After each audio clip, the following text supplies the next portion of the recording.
The sharp beep of my phone startled me, momentarily distracting me from the relentless throbbing in my temples. I'd been staring at the same hospital bill for what felt like hours, the numbers swimming before my tired eyes like predators circling wounded prey.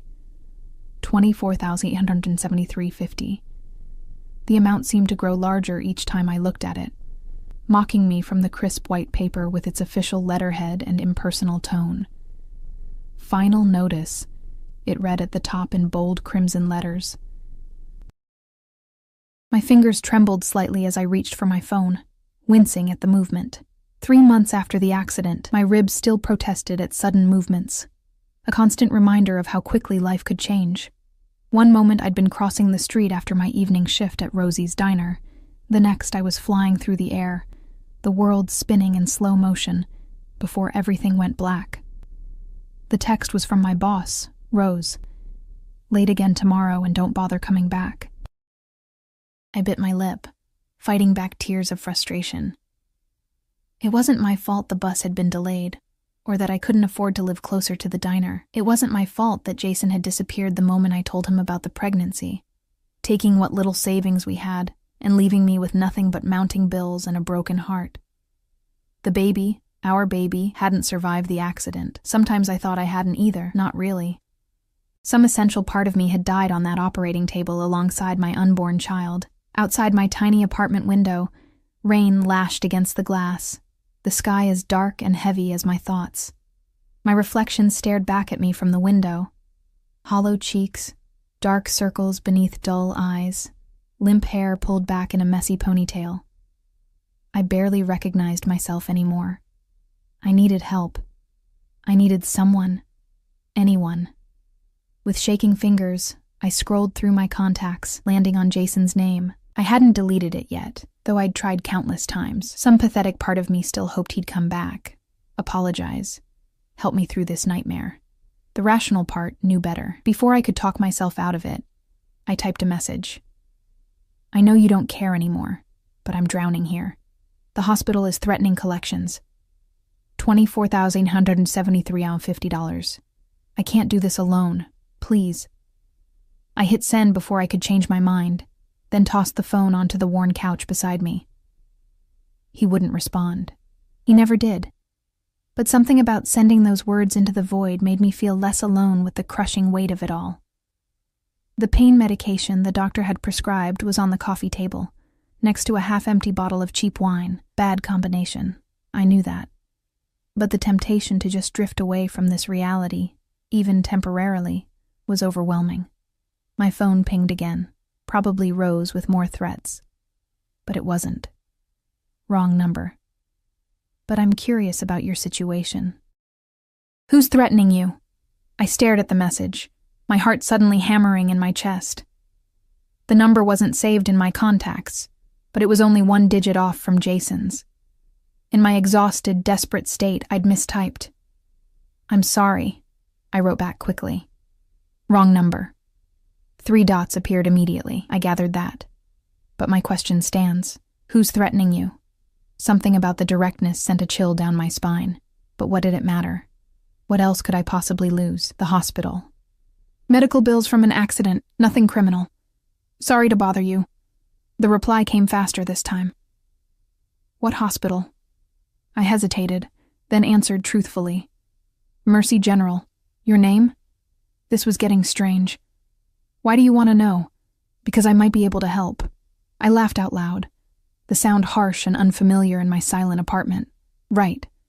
A random stranger was going to solve my financial problems. Next, he'd be asking for my social security number and bank details. No thanks, I typed. I've had enough disappointment for one lifetime. Fair enough. Good luck with your situation. The brief exchange left me feeling oddly unsettled. I set my phone down again and dragged myself to the bathroom. The woman in the mirror looked ghostly under the harsh fluorescent lights. I splashed cold water on my face, wincing at the contrast against my feverish skin. When I returned to the living room, I noticed my phone screen lit up with another message from the unknown number. Offer stands if you change your mind. I don't like hospitals that threaten vulnerable people. Something in the phrasing caught my attention. There was an edge to it, a coldness that didn't match the seemingly helpful words. I found myself typing back, "Why would you help a stranger?" The response was immediate. Sometimes helping strangers is more satisfying than helping those who think they're entitled to it. I stared at the message, trying to decipher the meaning behind it. Before I could respond, another text came through. "What's your name?" "Against my better judgment," I answered. Emma Sullivan." "Get some rest, Emma Sullivan. Things will look different tomorrow." I didn't know why, but those words sent another chill through me. Not entirely unpleasant, but unsettling nonetheless, like standing at the edge of a precipice, knowing you should step back but feeling strangely drawn to the void below. I woke to insistent knocking. Groggy and disoriented, I fumbled for my phone. 10:17 a.m. I'd overslept. Rose was going to fire me for sure this time. The knocking continued. Pulling on a robe over my pajamas, I approached the door cautiously. Living in this part of town had taught me to be wary. "Who is it?" I called, my voice still rough with sleep. "Delivery for Emma Sullivan," a male voice answered. I hadn't ordered anything. Couldn't afford to. "I think you have the wrong apartment," I said through the door. "Apartment 4B, Emma Sullivan? It's from Mercy General Hospital." My heart skipped a beat. Had they sent someone to collect in person now? With trembling hands, I unlatched the chain and opened the door a crack. A man in a courier uniform stood there holding an envelope. Nothing threatening about him, just an ordinary guy doing his job. "Sign here, please," he said, offering an electronic pad. Still confused, I scribbled my signature and accepted the envelope. It was thick, made of heavy cream paper with the hospital's embossed logo in the corner. I closed the door, sliding the chain back into place before opening the envelope. Inside was a formal letter on hospital stationery. "Dear Ms. Sullivan, we are pleased to inform you that your outstanding balance of $24,973.50 has been paid in full by an anonymous benefactor. Your account is now cleared, and no further action is required on your part. Enclosed, please find receipt of payment and documentation for your records. Sincerely, Financial Services Department, Mercy General Hospital." I sat down hard on the floor, the letter fluttering from my numb fingers. This couldn't be real. Things like this didn't happen, not to people like me, but as I examined the enclosed documents, it became clear that it was indeed real. Someone had paid my hospital bill. Every cent, the mysterious texter. It had to be. I grabbed my phone and typed with shaking fingers. "Was it you? Did you pay my hospital bill?" The reply came almost instantly. "I told you things would look different today." My heart pounded. "Why would you do that? You don't even know me. Let's just say I have a particular interest in Mercy General. Your situation provided an opportunity. An opportunity for what? To irritate someone who deserves it." There was something calculated about his responses, something that made me feel like I was only seeing the surface of a much deeper game. But gratitude overwhelmed my caution. "I don't know how to thank you. Don't thank me yet. We're just getting started." Those words should have terrified me. Instead, they sent a strange thrill through my veins, a feeling I barely recognized after months of nothing but despair. Hope. "What does that mean?" I asked. "It means you should get dressed, Emma Sullivan. A car will pick you up in 1 hour." I stared at the message, my momentary elation giving way to alarm. I'm not getting in a car with a stranger. Wise policy. But consider this. I already know your full name and where you live. If I meant you harm, I wouldn't need to send a car. The cold logic of it made my skin prickle. He was right, of course. And what did I have to lose, really? Where would we be going? To meet. I prefer to conduct business face to face. Business? What business could we possibly have? You need a job. I need someone with your particular qualities. I almost laughed. You don't know anything about my qualities. I know more than you might think. 1 hour, Emma. The driver will wait 5 minutes. After that, the opportunity expires. I sat back against the wall, my mind racing. This was insane. Getting into a car sent by an anonymous texter who'd paid my hospital bills on a whim, every cautionary tale, every warning about strangers and their motives screamed in my head. But beneath the caution was a flicker of something else. Curiosity. Desperation. a reckless desire to feel something, anything, other than the crushing weight of my current existence.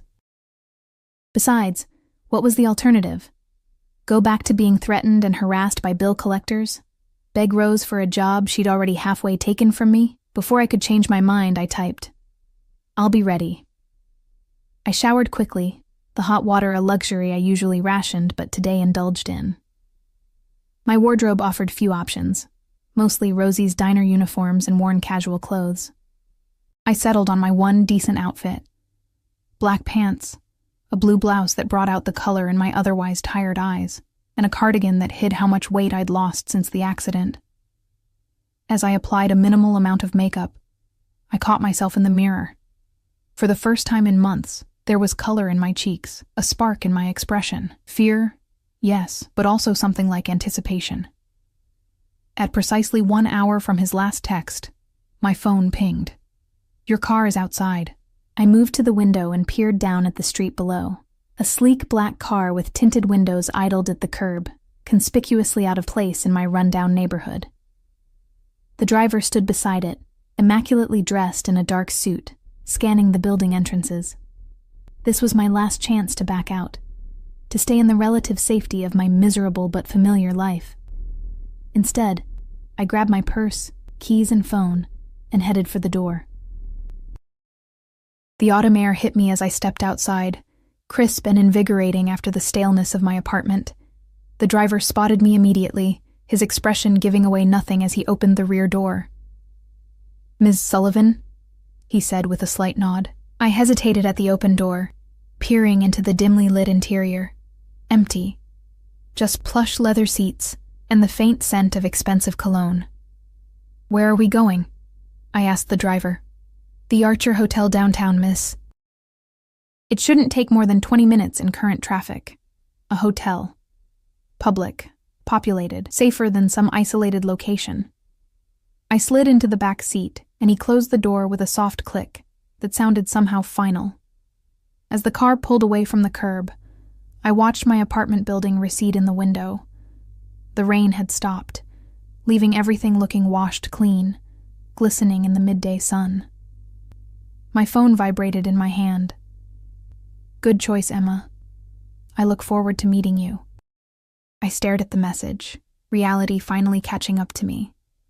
I was in a stranger's car, heading to meet someone who'd paid off my hospital bill without knowing me, who claimed to have some kind of business proposition. What had I done? The Archer Hotel loomed before me, a gleaming tower of glass and steel that seemed to belong to another world entirely, a world I'd only glimpsed through storefront windows and glossy magazine pages. As the car glided to a stop beneath the covered entrance, a doorman in an impeccable uniform stepped forward to open my door. "Welcome to the Archer, miss," he said with practiced courtesy, though I caught the slight flicker in his eyes as he took in my modest appearance. The driver spoke quietly to the doorman, who nodded and turned to me. "If you'll follow me, Ms. Sullivan, you're expected in the Meridian suite." My heart hammered against my ribs as I followed him through the opulent lobby. Marble floors gleamed beneath crystal chandeliers, and well-dressed people lounged on velvet sofas, their voices a gentle murmur of privilege and ease. I felt painfully out of place, like a sparrow that had accidentally flown into a peacock enclosure. The elevator was mirrored, forcing me to confront my reflection from all angles. I looked small and scared, despite my attempts to stand straight and project confidence. The doorman inserted a key card and pressed the button for the top floor without speaking. When the doors opened, we stepped not into a hallway, but directly into what appeared to be a private foyer. The doorman gestured toward a set of double doors ahead. "Mr. Castellano is waiting for you," he said, then retreated into the elevator, leaving me alone. Mr. Castellano. At least now I had a name for my mysterious benefactor. Before I could knock, one of the doors opened, revealing a tall man in a charcoal suit. Not the man I'd come to meet. His demeanor screamed security. His gaze swept over me in a quick assessment, and I had the distinct impression I was being scanned for weapons. "This way," he said, stepping aside to let me pass. I entered a suite so vast it made my entire apartment look like a closet in comparison. Floor-to-ceiling windows offered a panoramic view of the city, my city, though I'd never seen it from this angle before, spread out like a glittering tapestry far below. Ms. Sullivan. The voice came from the far side of the room, near the windows. Deep, measured, with the faintest accent I couldn't quite place. I turned toward it and saw him for the first time. He stood with his back partially to me, gazing out at the view, a glass of amber liquid in one hand. Tall, broad-shouldered, impeccably dressed in what even I could tell was a custom suit. Dark hair, closely cropped at the sides but longer on top, not a strand out of place. When he turned to face me, I felt the air leave my lungs in a silent rush. He wasn't conventionally handsome. His features were too sharp, too severe for that. His nose had been broken at least once, and a thin scar traced the edge of his jaw on one side. But there was something magnetic about him, an intensity that made it impossible to look away. His eyes were the color of steel, and just as unyielding. "Thank you for coming," he said, gesturing to a seating area. "Please, make yourself comfortable." I remained standing, suddenly aware of every inadequacy in my appearance, my clothes, my entire existence. "You're Mr. Castellano?" A slight smile touched his lips but didn't reach his eyes. "Dante Castellano, yes." "And you're Emma Sullivan." He moved toward me with a fluid grace that reminded me of a predator. Unhurried because there was no need to rush. His prey wasn't going anywhere. I forced myself to stand my ground as he approached, though every instinct screamed at me to back away. He stopped at a respectful distance, studying me with those penetrating eyes. "You look better than your hospital photos," he observed. A chill ran through me. "You have my hospital photos?" "I have your entire medical file. Broken ribs, punctured lung, concussion, and a miscarriage at 16 weeks. The driver who hit you was never charged, despite having a blood alcohol level twice the legal limit. His name is Charles Whitman III, son of Judge Charles Whitman Jr. Funny how these things work out. My legs suddenly felt weak. I sank onto the nearest chair, my mind reeling. "How do you know all this?" "Information is my business, Ms. Sullivan." He moved to a bar cart and poured another glass of what looked like whiskey. "Would you like a drink? You look like you could use one." I shook my head. "I want to know why I'm here." He brought his glass over and sat across from me, one ankle resting casually on the opposite knee. Everything about him exuded control. Over himself, the environment, and, I suspected, everyone who entered his orbit. Direct. Good. I appreciate that in business associates. He took a sip of his drink. "I paid your medical bills because I could.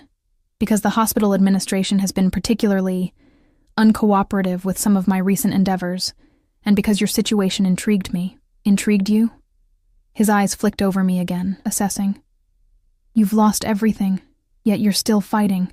That speaks to character." "I'm not fighting," I said bitterly. "I'm barely surviving. There's a dignity in your struggle many would have broken by now." I laughed, the sound sharp and humorless. "Is that what this is about? You wanted to see up close what a dignified struggle looks like?" The hint of a smile appeared again, slightly more genuine this time. "No, this is about offering you an opportunity." "What kind of opportunity?" I asked warily. "I need an assistant, someone discreet, someone with no particular attachments or commitments, someone who can start immediately." I stared at him. "An assistant? For what?" "For whatever I need assistance with." He set his glass down on a side table. "The position pays $15,000 a month, plus accommodations and expenses. You'd be required to be available at all times, but the actual demands on your time would vary." The amount made my head swim. $15,000 a month was more than I'd make in half a year at the diner. "This can't be real," I said half to myself. "I assure you it is. But before you accept, you should know a few things." He leaned forward slightly, his gaze intensifying. "I value loyalty and discretion above all else. You would see and hear things in my employ that must remain private. Breaking that trust would have consequences." The threat was implicit but clear. "What exactly do you do, Mr. Castellano?" "I have various business interests: import-export, real estate, hospitality. Nothing that would appear on the front page of the business section, but profitable nonetheless." There was something practiced about the answer, as if he'd delivered it many times before, something that didn't quite ring true. "And you need an assistant who has no particular attachments or commitments." I repeated his words, realization dawning. You're not talking about a normal job, are you? He smiled, and this time it reached his eyes, turning them from steel to quicksilver. Perceptive. Another valuable quality. Are you... I hesitated, the question suddenly seeming too absurd to voice. Am I what, Ms. Sullivan? His tone was almost amused. Involved in something illegal? I finally managed to ask. He didn't answer immediately, simply studying me with that penetrating gaze. Would it matter if I were? The question caught me off guard. Would it matter?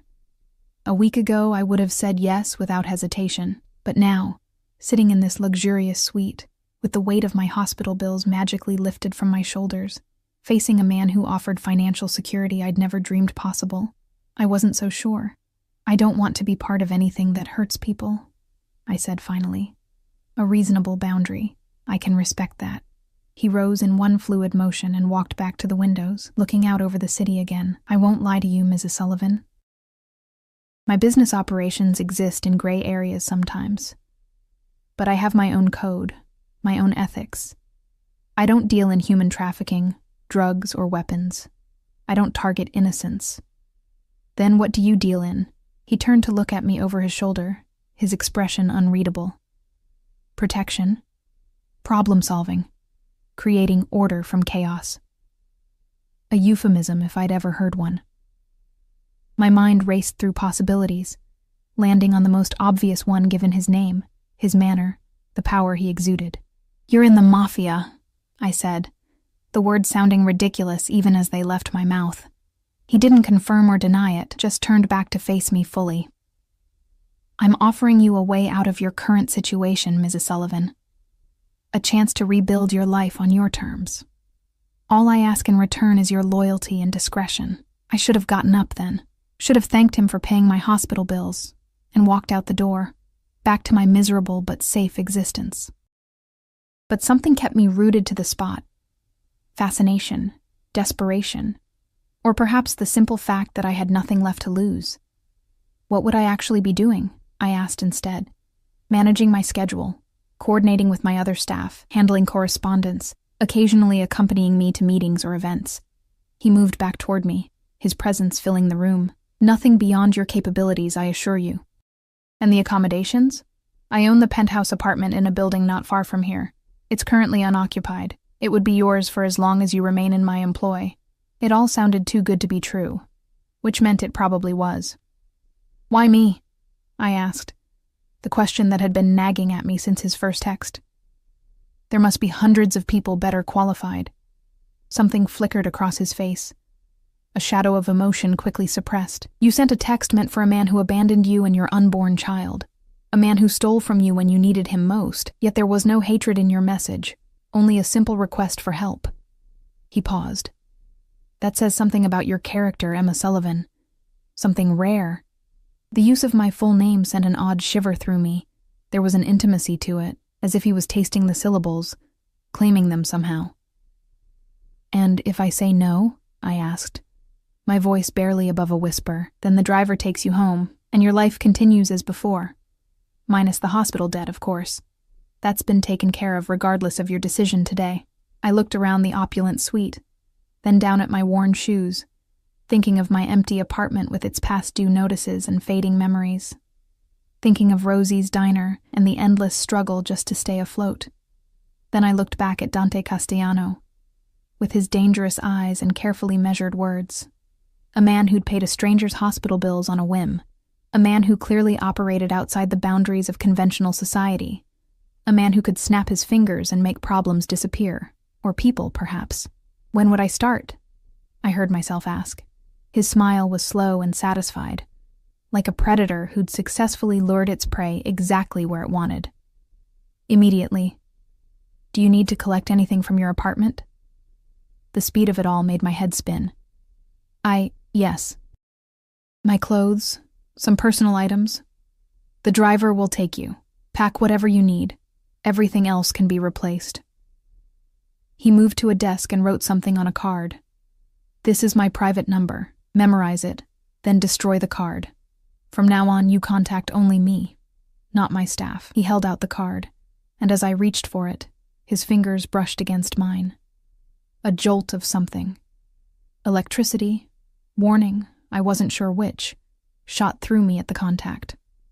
"One last thing, Ms. Sullivan." His voice dropped lower, taking on an edge I hadn't heard before.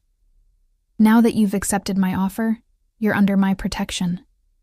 That means if anyone at all, causes you trouble, you come to me. Understood?" The intensity in his eyes made it clear this wasn't a casual statement. It was a fundamental condition of our arrangement. "Understood," I said, the word barely audible. "Good." He stepped back, and just like that, the moment of tension dissolved. "My driver will wait while you pack. When you're ready, he'll bring you to your new residence. I'll meet you there this evening to discuss the details of your position." As I stood to leave, feeling as though I'd just signed some invisible contract whose terms I didn't fully comprehend, he added, "Welcome to your new life, Emma Sullivan." And despite every warning bell sounding in my mind, I couldn't help but feel a thrill of anticipation at those words. A new life. One without crushing debt and constant struggle. One with purpose and security, even if it came with strings I couldn't yet see. The driver waited silently as I packed my life into 2 suitcases and a duffel bag. It didn't take long. Clothes, toiletries, a few photos, the dog-eared paperbacks that had been my only escape during the long, lonely nights after the accident. I lingered over a small wooden box that held the only evidence my baby had ever existed. An ultrasound photo, a tiny knitted hat I'd bought in a moment of hopeful anticipation, a hospital bracelet with my name and the date that had changed everything. After a moment's hesitation, I placed it carefully in my bag. Whatever new life I was stepping into, I wouldn't leave these memories behind. I took one last look around the apartment that had witnessed my lowest moments. The walls seemed to hold the echoes of my tears, my pain, my despair. Yet as I closed the door behind me, I felt not sadness but a strange lightness. Relief, perhaps, or simply the vertigo that comes with stepping off a precipice, not knowing where you'll land. The driver took my bags without comment, and we drove in silence through streets that grew progressively more upscale. Finally, we pulled up to a sleek high-rise in the heart of the financial district, all glass and brushed steel reaching toward the sky.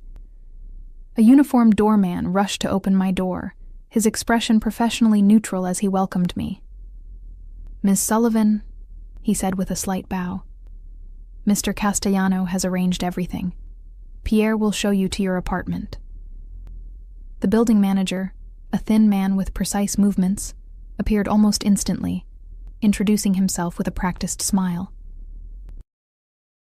"We're so pleased to have you joining us. Mr. Castellano's associates are always welcome here." The way he emphasized associates made me wonder exactly what Dante had told him about me, about our arrangement. But I merely smiled and followed him to a private elevator that required both a key card and a fingerprint scan to operate. "Your biometrics have already been programmed into our security system," Pierre explained, noting my surprise. "Mr. Castellano is very thorough."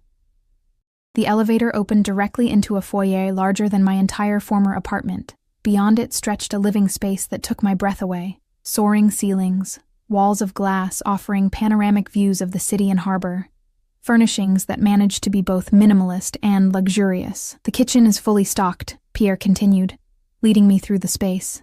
"The master suite is through here, with 2 additional bedrooms down that hall. Each has its own bathroom, of course. The office is set up with all the technology you might need. If you require anything else, day or night, simply call the concierge. The number is programmed into all the phones." He handed me a small leather folder. "Your key cards, the building information, and some welcome materials. Is there anything else you need at the moment?"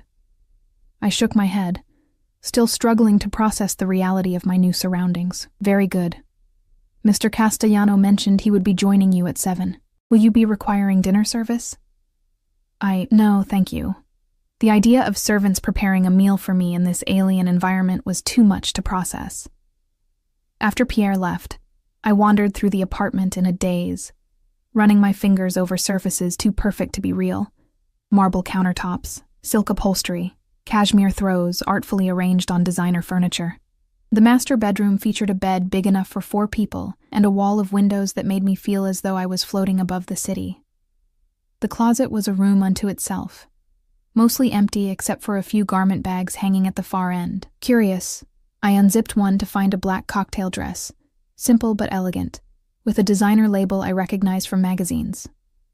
The next bag held a tailored blazer and pants in deep navy. There were shoes, too, and a small selection of lingerie still in boxes, all exactly my size. He'd been very thorough indeed. The bathroom was equally impressive, with a shower large enough for a small party and a soaking tub positioned before yet another wall of windows. I ran a finger along the edge of the marble counter, where high-end toiletries were arranged with military precision. It was all so beautiful, so pristine, so utterly removed from anything I'd ever known, and it wasn't mine. Not really.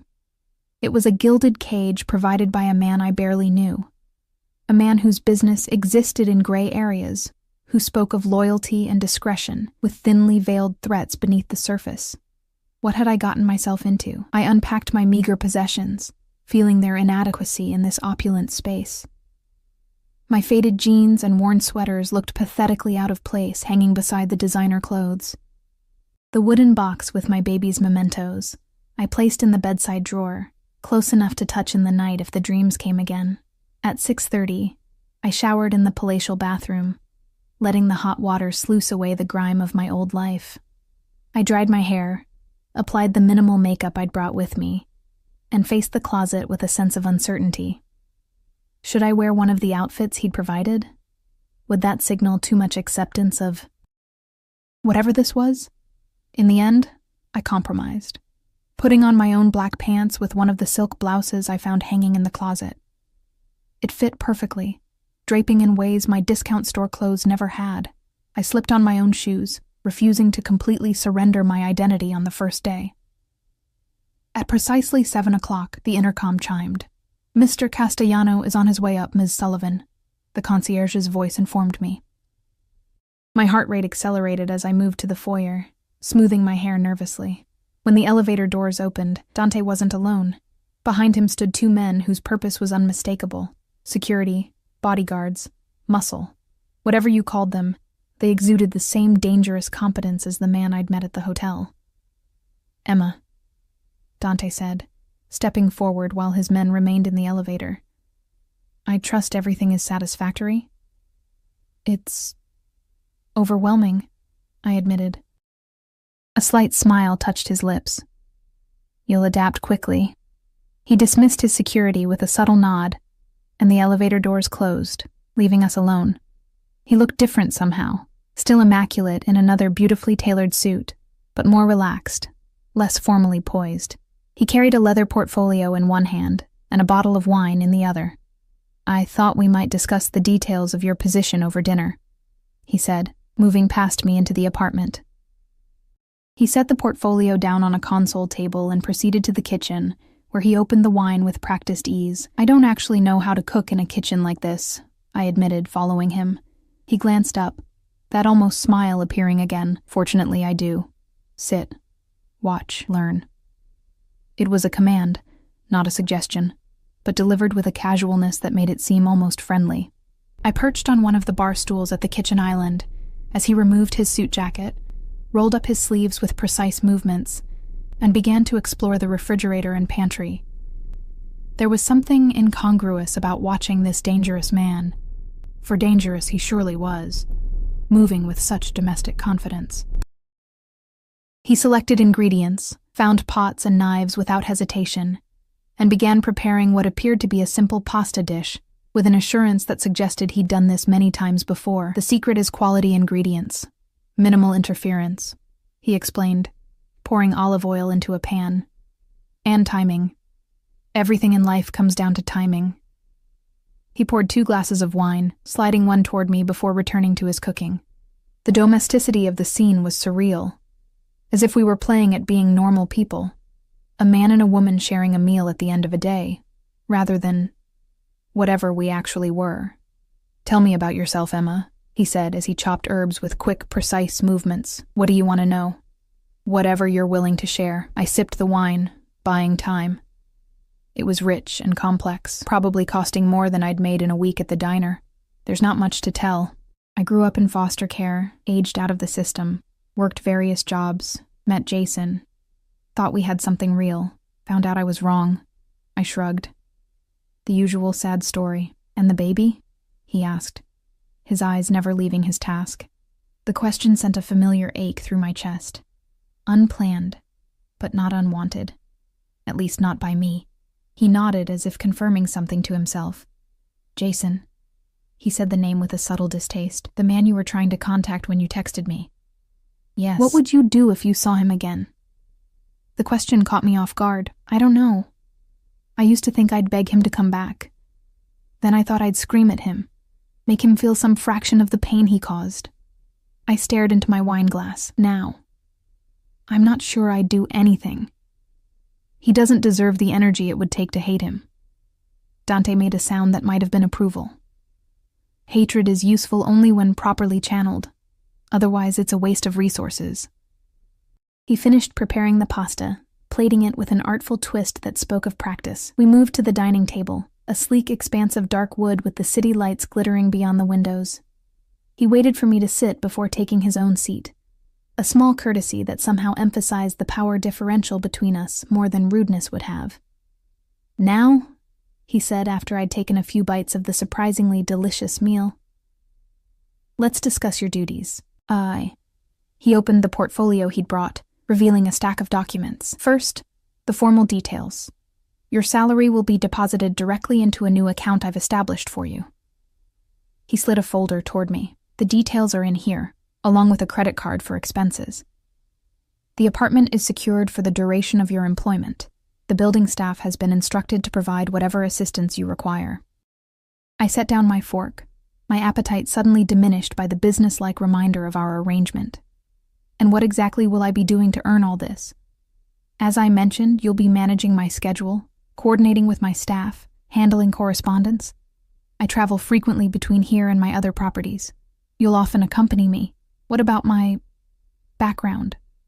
I don't exactly have the qualifications for this kind of position. His eyes met mine across the table, steady and assessing. Your qualifications are precisely what I require, Emma. You have no connections that could compromise my interests, no allegiances that might conflict with your loyalty to me, and you've demonstrated a capacity for discretion and adaptation under pressure, because I didn't run screaming from your offer. A genuine smile this time, transforming his severe features into something almost warm, because you recognize the value of the opportunity, despite the obvious risks. And those risks? You mentioned consequences for betraying your trust. The smile disappeared, his expression cooling. Those who betray me don't get the opportunity to do so twice. But that won't be an issue between us, will it, Emma? It wasn't really a question. We both knew I had nowhere else to go. No other options that didn't involve returning to the desperate existence I'd just escaped. No, I agreed softly. It won't. Good. He pushed another document toward me. This is a non-disclosure agreement, standard in business relationships like ours. I skimmed the dense legal text, understanding perhaps a quarter of it. The penalties for violation were spelled out in clear, threatening terms. Sign it, he said, offering a pen. As I signed my name on the line, I couldn't shake the feeling that I was making a deal with the devil. But then, the devil had already paid my hospital bills, given me a place to live, offered me financial security I'd never dreamed possible. If the price was my loyalty and silence, it seemed a bargain compared to what life had already cost me. Dante collected the signed document with a satisfied nod. You begin officially tomorrow. My driver will collect you at 7. Wear something from what I've provided. You'll be accompanying me to meetings. What kind of meetings? I asked. Business meetings.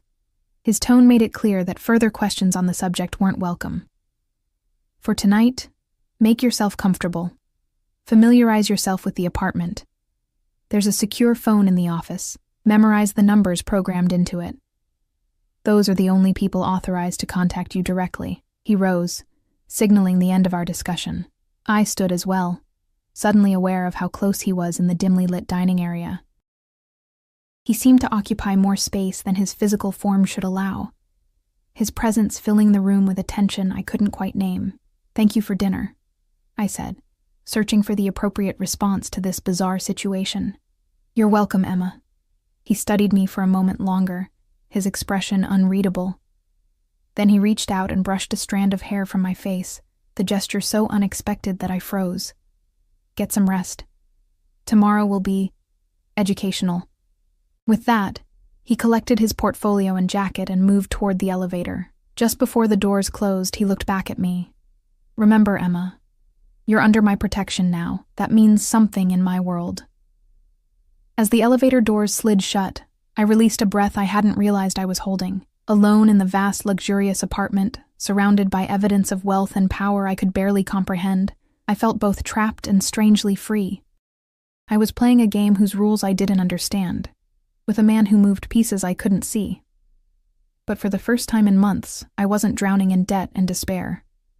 For better or worse, I had stepped into Dante Castellano's world, and there would be no going back. Morning came with startling brightness, sunlight streaming through the wall of windows I'd forgotten to cover.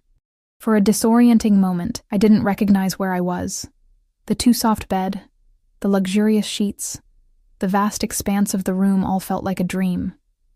Then reality crashed back. Dante Castellano, our arrangement, my new life.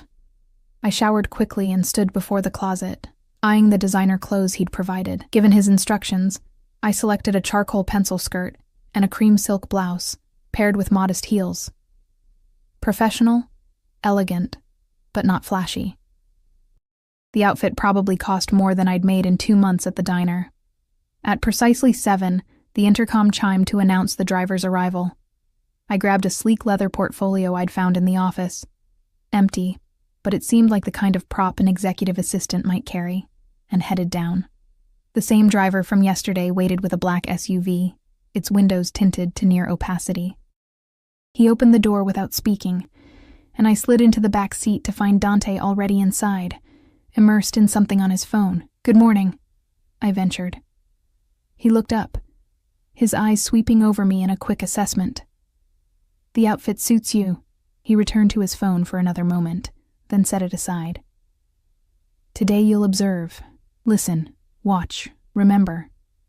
Don't speak unless spoken to, and if anyone asks about your role, you're my personal assistant, nothing more. What exactly am I observing? How I conduct business, the people I deal with, the dynamics at play. His gaze was intense, measuring. Your instincts about people, are they good? The question caught me off guard. I think so. Though my history with Jason might suggest otherwise. Something like amusement flickered across his face. Romantic attachment clouds, judgment. I'm talking about your ability to read intentions, to sense deception. I considered this. In the foster system, reading people quickly had been a survival skill. Knowing which adults would keep their promises, which kids would turn on you, which situations were genuinely dangerous. These assessments had become second nature. Yes, I said with more confidence. My instincts are good. We'll see. He turned to look out the window as the city passed by. That will be one of your primary functions. To observe interactions I'm part of, and give me your unfiltered impressions afterward. You want me to tell you if I think someone is lying to you? He turned back, something dangerous glittering in his eyes. Among other things, the car pulled up to an unassuming building in the warehouse district. No sign, no indication of what business might operate inside. The driver opened Dante's door first, then mine. As I stepped out, I noticed 2 men detach themselves from the shadows of a nearby doorway and move to flank us. Dante placed a hand lightly at the small of my back, guiding me toward the entrance. The gesture seemed both protective and possessive, marking me as under his authority. The men at the door nodded respectfully as we approached, their eyes lingering on me with obvious curiosity. Boss, one acknowledged, opening the door. Inside was unexpected luxury, a reception area with gleaming floors and modern art on the walls, staffed by a woman whose perfect makeup and sharp attire couldn't quite disguise the hardness in her eyes. Mr. Castellano, she greeted, rising. They're waiting for you in the conference room. Dante nodded, his hand still at my back as he guided me down a hallway. Before we reached what I assumed was the conference room, he paused, turning to face me. "Remember," he said quietly, "observe everything, react to nothing." With that enigmatic instruction, he led me into a room where 5 men sat around a polished table. They all rose as Dante entered, their expressions a mix of deference and wariness. My presence drew curious glances, but no one commented as Dante directed me to a chair slightly behind his at the head of the table. "Gentlemen," he said, his voice taking on a different quality, smoother, colder. "Let's not waste time. The situation at the docks has become untenable." What followed was a discussion that carefully avoided explicit mentions of anything illegal, yet made it abundantly clear that whatever shipments and operations they were discussing existed far outside legitimate business. I kept my face carefully neutral, trying to absorb everything without revealing my growing unease. One man in particular, introduced only as Vince, seemed especially agitated, his gestures becoming more expansive as the discussion progressed.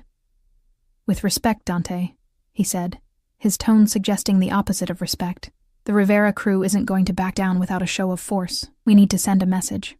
Dante's posture remained relaxed, but I sensed a subtle shift in the energy around him, like the air before a lightning strike. "And what message would you suggest, Vincenzo?" he asked, his voice dangerously soft. The room temperature seemed to drop several degrees. The other men shifted uncomfortably, their eyes darting between Dante and Vince. "A definitive one," Vince insisted, "either oblivious to the danger or deliberately pushing boundaries. Take out their operation at Pier 17. Show them what happens when they try to move in on our territory." Dante was silent for a long moment, his fingers lightly drumming on the table. Then, without warning, he smiled, a cold expression that never reached his eyes. "An interesting perspective." He glanced at his watch. "We'll continue this discussion later. For now, I have another engagement. Marco will coordinate the increased security measures we discussed." The dismissal was clear. The men rose, nodding respectfully to Dante as they filed out. Only Vince lingered, clearly unsatisfied with the outcome. "Dante," he began. "Later, Vincenzo." Dante's tone left no room for argument. "My assistant will call you to schedule a private discussion." After a tense moment, Vince nodded and left, his displeasure evident in every line of his body. When the door closed behind him, Dante turned to me, his expression unreadable. "Your observations?" I hesitated, organizing my thoughts. "Vince doesn't respect your authority the way the others do. He was pushing for a violent response to assert dominance." "And the others?" "Marco seems completely loyal. The older man, Angelo, was uncomfortable with the whole conversation. The 2 younger ones were harder to read, but they followed your lead, not Vince's." A flicker of approval crossed Dante's face. "Good. What else?" I took a breath. "This isn't just about business territory, is it? The Rivera crew. They're a rival organization, a rival family." His eyes narrowed slightly. "Go on." "This is about power, control, and Vince wants to use violence to maintain it, but you're considering other options." "Perceptive." He rose, buttoning his jacket. "Violence is a tool, Emma, sometimes necessary, never desirable. It attracts attention, creates chaos. I prefer order." I stood as well, processing this glimpse into his philosophy. "Is that why you're in this business? To create order?" Something almost like amusement crossed his face. "In a world of chaos, someone must." "Now, we have another meeting." The rest of the day followed a similar pattern. Meetings in unmarked buildings or private rooms of upscale restaurants. Discussions that danced around explicit mentions of criminal activity while making the nature of Dante's business unmistakably clear. I observed as instructed, noting the dynamics between Dante and his various associates, the deference most showed him, the occasional tension with those who seemed to question his methods. Through it all, Dante remained calm, controlled, radiating a quiet authority that needed no loud displays. When he did grow cold, as he did with one associate who attempted to explain away a significant discrepancy in accounts, the effect was chilling. He never raised his voice, never made explicit threats, yet the man left ashen-faced and visibly shaken. By late afternoon, we arrived at what appeared to be Dante's primary office, an entire floor of a high-rise downtown, accessed through a private elevator. Unlike the unmarked locations we'd visited earlier, This space was openly luxurious, with his name discreetly displayed in the reception area. Castellano Enterprises, I murmured, reading the elegant logo on the wall. The legitimate face of my operations, Dante explained. Real estate, investment management, import, export, all perfectly legal and profitable. A woman in her 50s, immaculately dressed and radiating efficiency, approached us. Mr. Castellano, your 4 o'clock called to reschedule, and Mr. Rossi is waiting in your office. Thank you, Margaret. Dante turned to me. This is Emma Sullivan. She'll be working directly with me from now on. If Margaret was surprised by this announcement, she hid it well. Of course. Should I prepare credentials and security access? Already handled. Emma will coordinate with you on administrative matters. Very good. Welcome, Ms. Sullivan. As Dante led me through the office, I noticed the subtle shifts in how staff responded to him. Respect and professionalism, but without the undercurrent of fear I'd observed in our earlier meetings. Here, he was simply a successful businessman, not the dangerous figure who made hardened men go pale with a few quiet words. In his corner office, a man waited by the window, older, distinguished, with silver hair and an expensive suit. He turned as we entered, his expression warming. Dante, he greeted, moving forward to clasp Dante's hand in both of his. Good to see you, son. The familial term surprised me, though they shared no obvious resemblance. The older man's attention shifted to me, curiosity in his shrewd eyes. And who is this lovely young woman? Emma Sullivan, Dante replied. My new assistant. Emma, this is Vincent Rossi, my father's oldest friend and my most trusted advisor. The older man's eyebrows rose slightly. I see. He extended a hand to me, his grip firm. A pleasure, Ms. Sullivan. Likewise, Mr. Rossi. Vincent. Please. His smile was warm, but his eyes were evaluating, missing nothing. I'm practically family, after all. Dante moved to his desk. Emma, would you give us a few minutes? Margaret can show you around the office. I nodded, recognizing the dismissal. As I turned to leave, I caught Vincent's murmured words. Replacing Sophia so quickly, Dante? I didn't hear Dante's response as the door closed behind me. Margaret gave me an efficient tour of the office, explaining various departments and introducing me to key staff. Throughout, I caught curious glances, whispers behind hands. Clearly, my sudden appearance in Dante's inner circle was causing speculation. Don't mind them, Margaret said as we returned to the reception area. Mr. Castellano's personal life is a subject of endless fascination around here. His personal life? I repeated, confused. She gave me a knowing look. The last young woman who held a position similar to yours was more than an assistant to him. The implication was clear, and heat rose to my cheeks. I'm just his assistant, nothing more. Of course, she agreed, too quickly to be convincing. Though I must say, he's never before brought an assistant to the type of meetings you attended today. Before I could respond, the door to Dante's office opened, and Vincent Rossi emerged. He paused when he saw me, that evaluating gaze sweeping over me once more.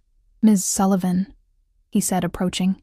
I hope we'll have an opportunity to become better acquainted. Dante values your position highly, which makes you someone I should know better. There was something subtly threatening beneath the cordial words, a warning I couldn't quite decipher. I'd like that, I replied carefully. He smiled, the expression not reaching his eyes. Take care of him. He carries more burdens than he lets anyone see. With that enigmatic statement, he departed, leaving me wondering what exactly I'd stumbled into. When I returned to Dante's office, he was standing at the window, his posture rigid with tension I hadn't observed earlier. Is everything all right? I asked. He turned, his expression softening slightly when he saw me. Vincent has concerns about my management style. He prefers the old ways, violence instead of negotiation, I guessed. A hint of surprise crossed his face. You do pay attention. It's what you're paying me for, isn't it? His lips curved in a slight smile. Among other things. He moved to his desk, gathering some documents. That's enough for today. We'll continue tomorrow. The driver will take you home. And you? I have a final meeting, a delicate situation that requires my personal attention. Something in his tone made me uneasy. Vince? I guessed. His eyes met mine, sharp with surprise. Your instincts are indeed good, Emma Sullivan. Be careful, I said impulsively. He doesn't strike me as someone who accepts correction gracefully. For a moment, Dante looked genuinely taken aback by my concern. Then his expression warmed subtly. I've been managing men like Vincenzo for many years, but I appreciate the sentiment. As I turned to leave, he called my name. When I looked back, his expression had grown serious again.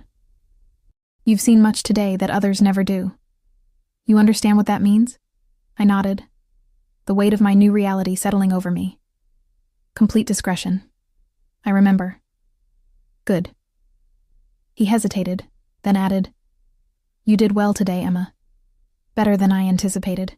The unexpected praise warmed me more than it should have. Thank you. As the driver took me back to the apartment, I gazed out at the darkening city, trying to process everything I'd witnessed. In a single day, all my suspicions had been confirmed. Dante Castellano was indeed what I'd suspected, a man whose power extended far beyond legitimate business, and I had willingly tied my fate to his. Block 5.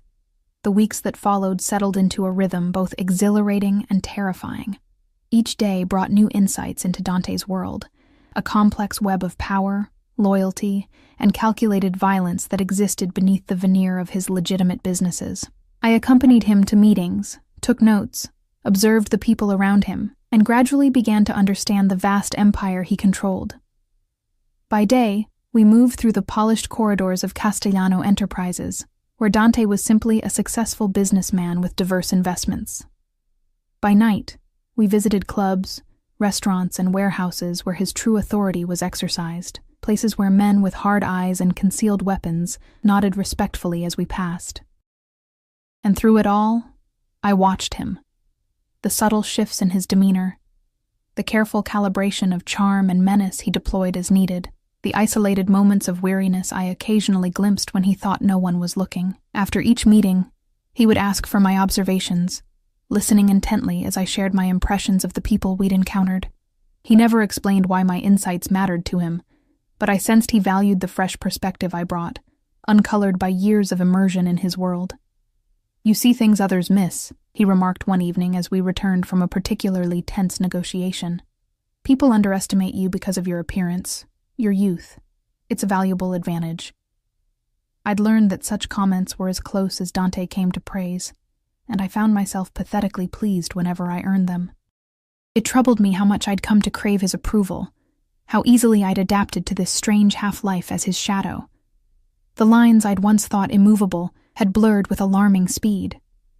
Criminal enterprises that would have horrified me weeks ago now seemed merely like complicated business operations. The occasional violence, always orchestrated at a distance, never directly witnessed, became an unfortunate necessity rather than a moral outrage. I was changing, adapting to survive in Dante's world.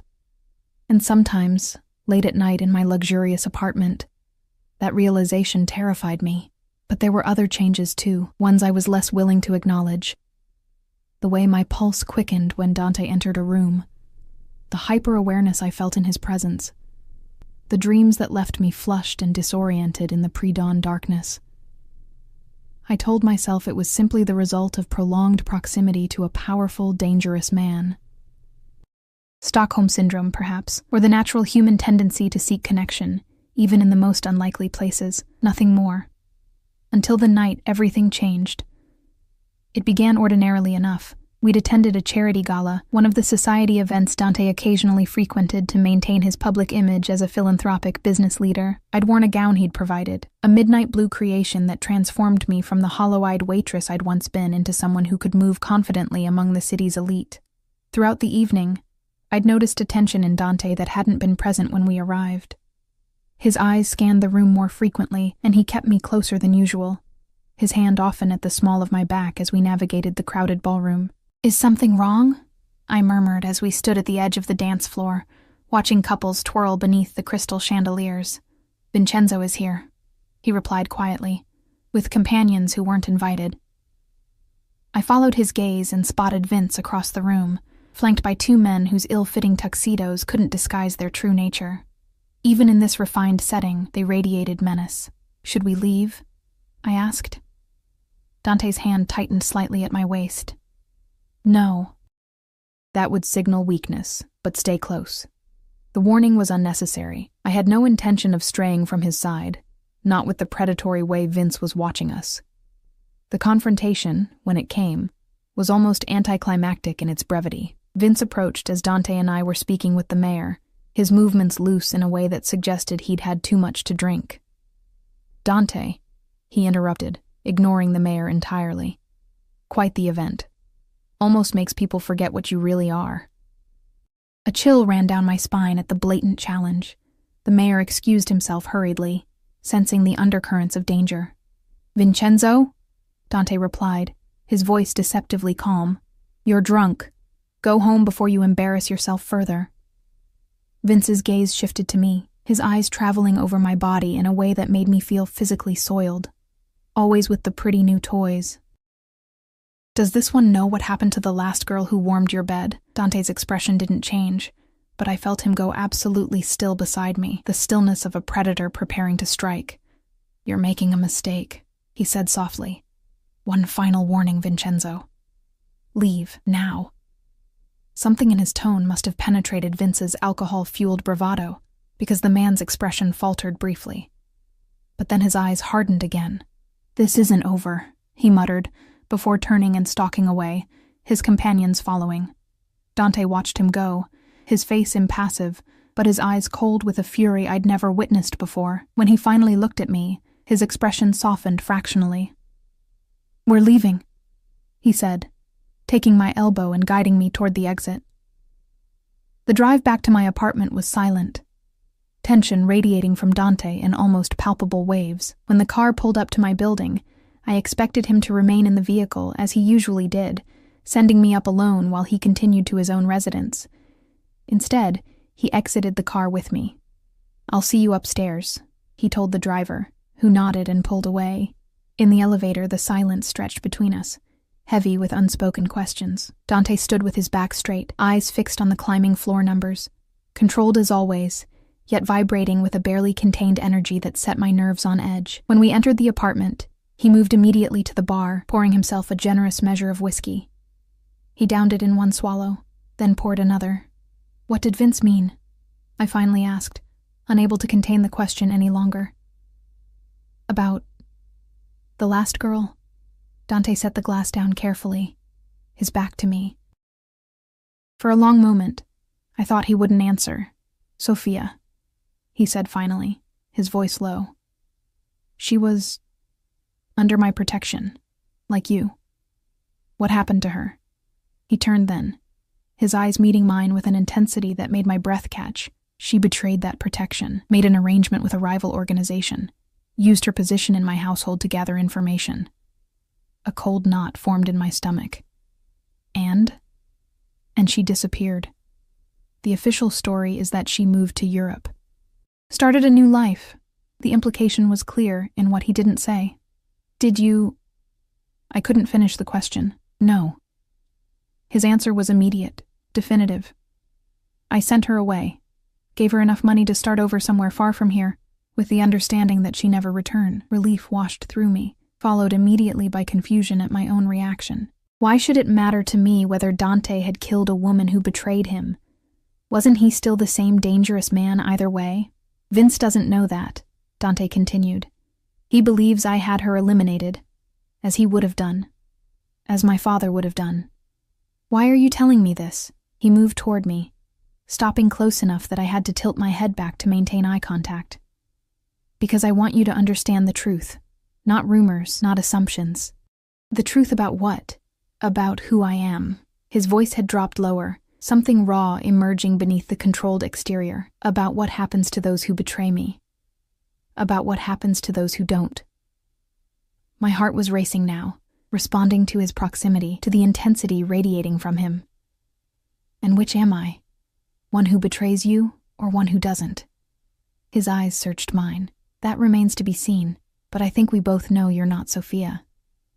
Before I could process his meaning, his hand came up to cut my cheek, the touch surprisingly gentle for a man who commanded such violence. "I've watched you these past weeks, Emma Sullivan. Watched you adapt to my world without losing yourself in it. Watched you see the darkness without becoming consumed by it. His thumb traced my lower lip, sending a shiver through me. Do you know how rare that is? I couldn't answer. Couldn't form coherent thoughts with him this close, with his touch scattering my reason like leaves in a storm. You should be afraid of me, he murmured. Of what I am. Of what I've done. I am, I whispered. And yet, here you stand. The faintest smile touched his lips. Courage. Another rare quality. When his lips met mine, it wasn't tentative or questioning. It was possession, claiming, the culmination of weeks of unacknowledged tension.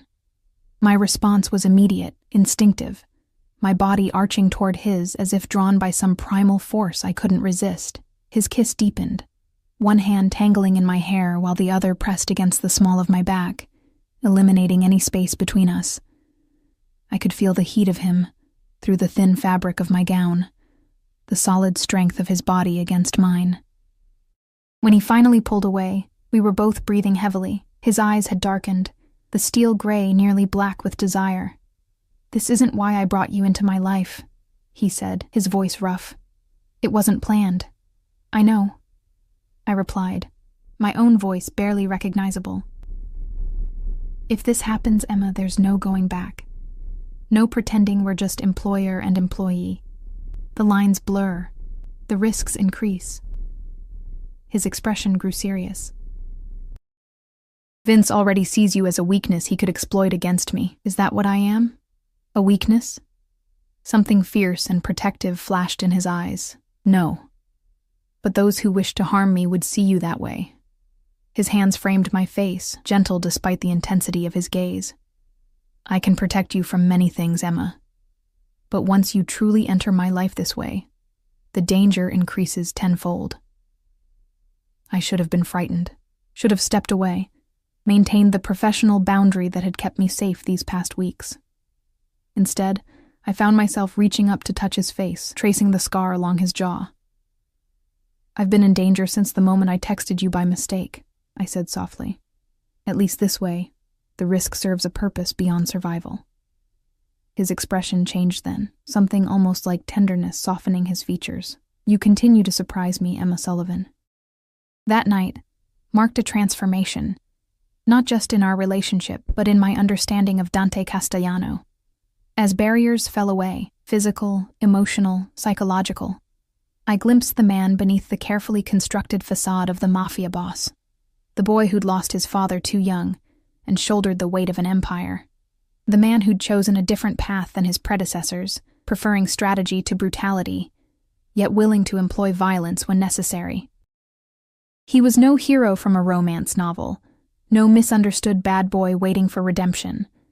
He was a man who lived by his own code in a world of shadows, who commanded loyalty through respect rather than fear, who protected what was his with unwavering determination, and somehow, against all reason, I had become his. The confrontation with Vince came 3 days later, in the form of an attempted ambush as we left a restaurant. 2 men approached our car, hands reaching inside their jackets, in a movement that could only mean one thing. But Dante's security team was faster, more efficient. The threat was neutralized before it fully materialized, the would-be attackers subdued and taken away for questioning. That night, as we lay tangled in the sheets of what had become our shared bed, Dante traced patterns on my bare skin and spoke of things he rarely acknowledged. Vincenzo has forced my hand, he said quietly. I've been patient, tried to guide him toward a more strategic approach. But he's chosen his path. I knew what he meant, knew that Vince would not survive his betrayal.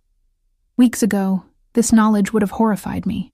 Now, I felt only a cold acceptance. This was Dante's world. These were its rules. Will it ever end? I asked, resting my head against his chest, listening to the steady beat of his heart. The challenges, the threats, the constant vigilance, his fingers stilled on my skin.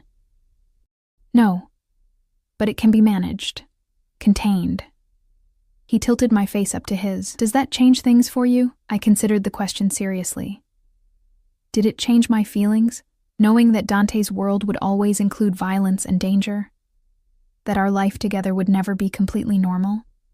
I gave up normal the moment I texted you by mistake, I said finally, and I don't regret it.